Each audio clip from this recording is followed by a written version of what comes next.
আপনারা দেখুন যুবক ভাইয়েরা মসজিদে গেলে কিছু কিছু মুরব্বী রয়েছে তারা এমনিতে মসজিদে যাইতো না, এখন যখন বৃদ্ধা বয়সে আসলো মৃত্যুর ভয়ে তারা কোথায় যায়? মসজিদে যায়।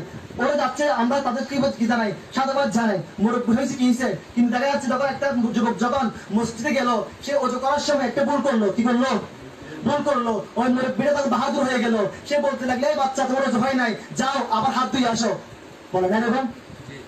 এই যুবকটা মসজিদে গেল, একবার অজু করলো, আবার আসার পর মুরব্বী দেখলো, দেখতেছে তার কি হয় না, পা গুলা ভালো করে ধোয়া হয় নাই। ওই এখানে সবাই সবার সামনে আগে বলে কি, এই তোর কি হয় নাই?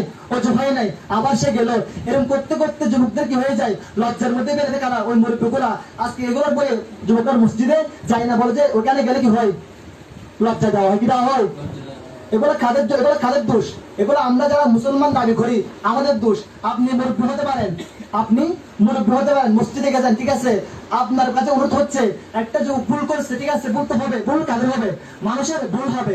যখন সে ভুল করলো, আপনি তাকে ডেকে আনে বলুন, এই যুবক আস্তে করে বলুন, আপনার যেটা হয় নাই, সুন্দর না, বিশেষ করে সুন্দর না, কিন্তু না, এখন দেখা যাচ্ছে কেন সে ভুল করলো, সারা মসজিদের মধ্যে চিনে বলে, এই তুমি অজু করছো হয় নাই। যখন খুতবা চলে, কি চলে?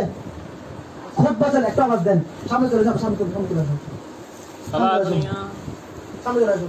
যখন খুতবা দেয়, চুমরা খেয়াল করবে, যখন খুতবা দেয় তখন মসজিদের মধ্যে কথা বলে কয়জন? একজন। কয়জন? একজন যুবক। তখন এক মুরব্বী দাঁড়িয়ে বলে, এই যুবক তোমার কি হয় নাই, তুমি কথা বলতেছে কেন? তখন দেখায় সারা মসজিদ দিকে কোন দিকে? যুবকের দিকে, মুরব্বীর যুবকের দিকে। তাহলে খুতবা শোনা ওয়াজিব, খুতবা কি ওয়াজিব। এখন দেখা যায় কোন দিকে? মুরব্বীর দিকে। দুষ্টাকার যুবকের কথা বলছে, আপনি তাকে আস্তে করে ইশারা দিয়ে বলেন, খুতবার সময় আপনি কথা বলতে পারবেন না, ঠিক আছে, আপনি ইশারা দিয়ে বলেন, না, ঠিক আছে, আস্তে করে যাই বলেন, তুমি কথা বলবো না, এরকম না বলে, এই তোমার কি হয় নাই, কথা বলতেছে কেন, তুমি কাছে এলে। এগুলো বলার কারণ দেখা যাচ্ছে কি, শুধু একজন নয়, মসজিদের মধ্যে যদি দুতলা হয়, দুতলা সমস্ত মসজিদে কোন দিকে? মুরব্বীর দিকে। একতলা হয় সমস্ত মসজিদে কোন দিকে?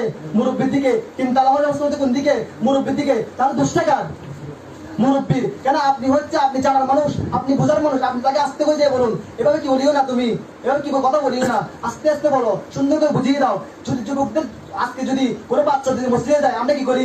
এই তুমি খেলতেছো কেন, গালায় করতেছি, কিন্তু এটা আমাদের জন্য ভুল ধারণা। কোনো বাচ্চাকে, আমি 12 বছর, কোনো বাচ্চাকে গালি দিবেন না।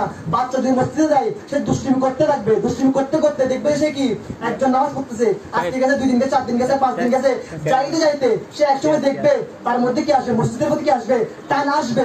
যদি সে তাকে যদি বাধা দেওয়া হয়, তাকে যদি এখানে বই লাগানো হয়, সে বলবে মসজিদে কিসের জায়গা, বইয়ের জায়গা, সে আর মসজিদে আসবে না। তাহলে দুষ্টা কাদের?